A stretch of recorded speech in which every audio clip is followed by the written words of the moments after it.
اللهم إني عبدك ابن عبدك ابن أمتك ناصيتي بيدك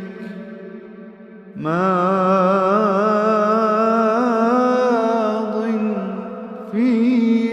حكمك عدل في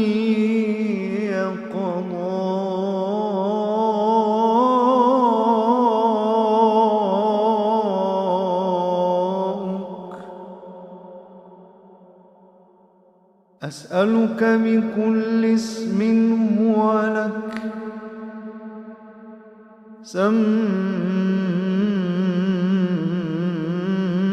سميت به نفسك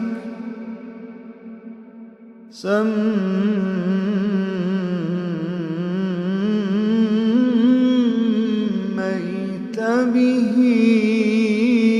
نفسك أو أنزلته في كتابك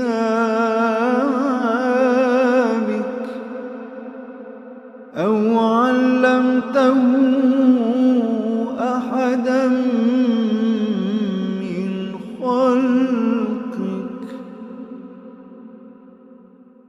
أو استأثرت به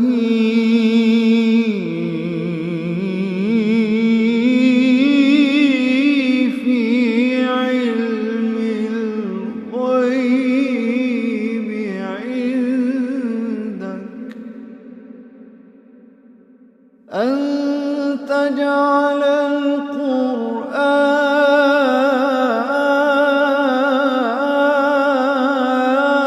القرآن ربيع قلبي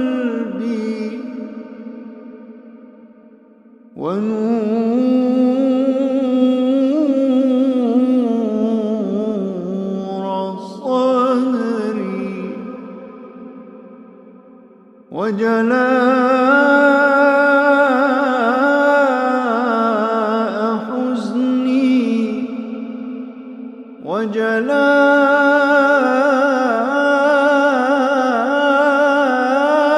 وجلاء حزني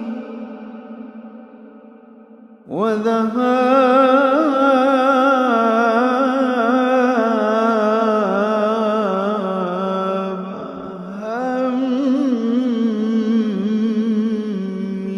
همي وذهاب